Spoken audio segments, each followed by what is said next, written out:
Anita Cobby, a 26-year-old Australian licensed nurse and beauty pageant winner, died on February 2, 1986. On the evening of February 2, 1986, she was kidnapped from Blacktown, then raped and murdered in Prospect. 5 men, 3 of whom were brothers, were found guilty of her murder and condemned to life in jail without the possibility of parole. Her assassination is regarded as one of the most heinous and horrific murders ever committed in Australia. Most Australians were stunned by the crime's brutality, and the nation was outraged. So in today's video we are going to tell you the details about this horrific crime and how the killers of Anita Cobby were brought to justice.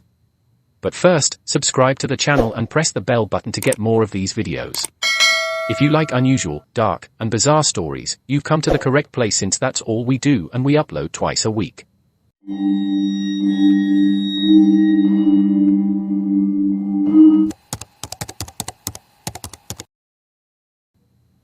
John Raymond Travers is a murderer from Australia. He and 4 other members of his gang were sentenced to life in jail for the brutal 1986 murder of Anita Cobby in New South Wales. Travers, the oldest of 8 children, had a history of violence and was thought to be the instigator of the assailants who carried out the murder. John Travers grew up in Mount Druitt, a Blacktown, Sydney, neighbourhood with a high unemployment rate at the time.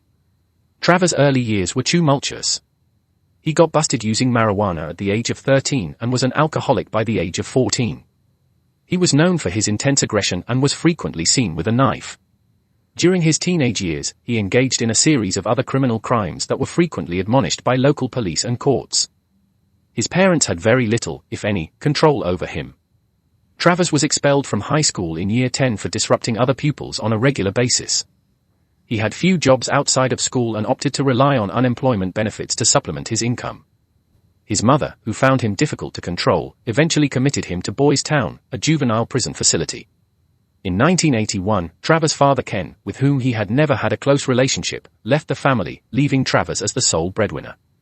Travers, unable to maintain his family, turned to crime for food, stealing chickens and ducks from neighboring houses. Travers' mother's health ultimately deteriorated, and he and his brothers were placed with foster homes while she was in the hospital. Travers was also renowned for being brutal to animals since he was a child, which is a typical tendency among serial killers.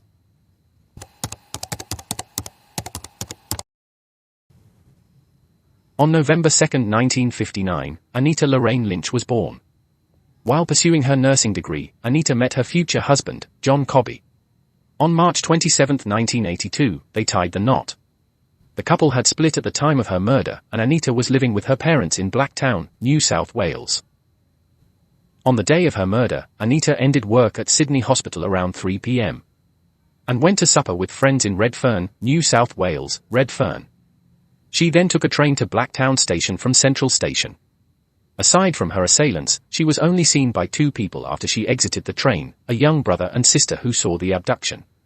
The small youngster attempted but failed to pursue the car.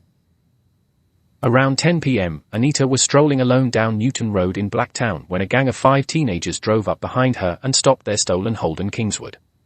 2 men leapt from the car and dragged Anita into it, kicking and screaming. Her assailants continued to hit Anita, then drove to a service station and bought gas with money stolen from her purse. She was then transported to a deserted paddock, where she was raped and battered by her 5 attackers while being pinned down in the car. Anita's relatives reported her missing on February 3. When Anita did not call to be picked up at Blacktown Station by 10:30 p.m., they assumed she had elected to remain with one of her companions after supper, so they retired to bed. The horrifying reality came to light the next afternoon when Sister Jolly from Anita's ward called to inquire about Anita, who had failed to show up for work. Gary Lynch proceeded to Blacktown Police Station and reported Anita missing after a few frantic phone calls to friends and relatives. Detective Inspector Graham Rosetta and Senior Constable Hewton Das drove down a muddy back road where 3 uniformed police officers awaited them. Tony Casamatis quickly briefed the 2 men. In a pasture, a young woman was discovered dead. They didn't have her identity, but she was between the ages of 18 and 30, and she had lost a lot of blood. She was fully naked, and the only thing they had to go on was a Russian wedding ring on her finger for identification. The battered woman lay face down on her stomach. Her left arm was tucked beneath her torso, while her right arm was tucked beneath her chin. Her eyes were open, blank, and staring at the ceiling. A big congealed pool of blood encircled her. Even though she was face down, the slashes in her throat were visible. The most difficult portion for Gary Lynch was about to begin. Gary Lynch had to undergo the horror of identifying his daughter's brutalized remains at Westmead Hospital mortuary when Kennedy took the Lynchs there. Gary took a minute to recognize his daughter Anita's broken and wounded body, looking past the bruises and wounds on her face. There was a media frenzy, with several reporters camped out on the steps of the police station, hoping to get some information. The specifics of Anita's wounds and murder angered the people, who demanded that the killers be found and brought to justice as soon as possible.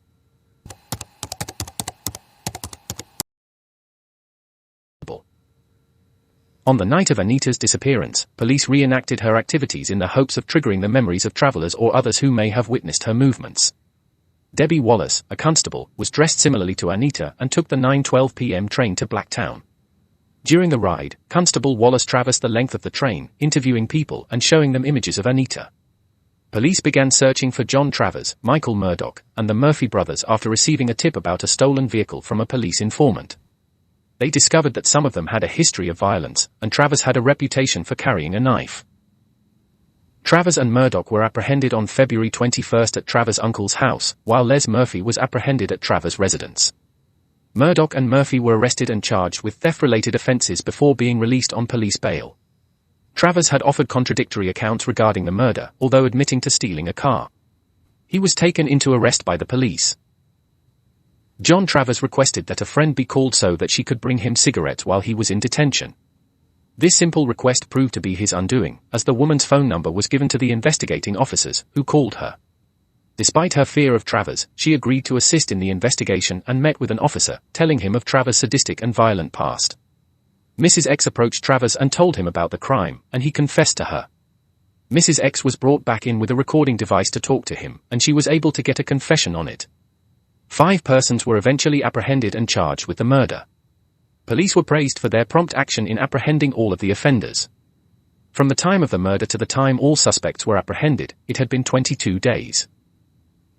The trial began on March 16, 1987, in Sydney. Travers amended his plea to guilty before the trial began. On the first day of the trial, The Sun published a front-page story with the headline, "Anita Murder Man Guilty," and a prominent image of Travers. Michael Murphy's recent escape from Silverwater Correctional Center and a history of criminal offenses were recounted in a follow-up piece in the same daily. The jury was exonerated. The remaining members of the gang's trial lasted 54 days, with the men's defense relying on persuading the jury that they had only a minor role in the beatings and murders. All 5 individuals accused of the murder were convicted guilty of the crime on June 10, 1987.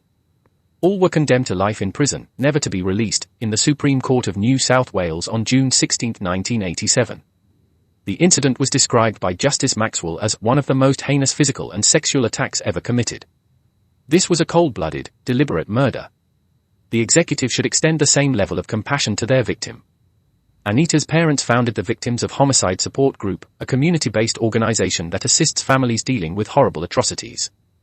They are also advocates for stricter sentencing and truth in sentencing policies, which came about as a result of Anita's murder. We sincerely hope that the quality of the video had satisfied you. Please subscribe the channel, hit the like button and comment in the comment section. Thank you for giving your time to this video.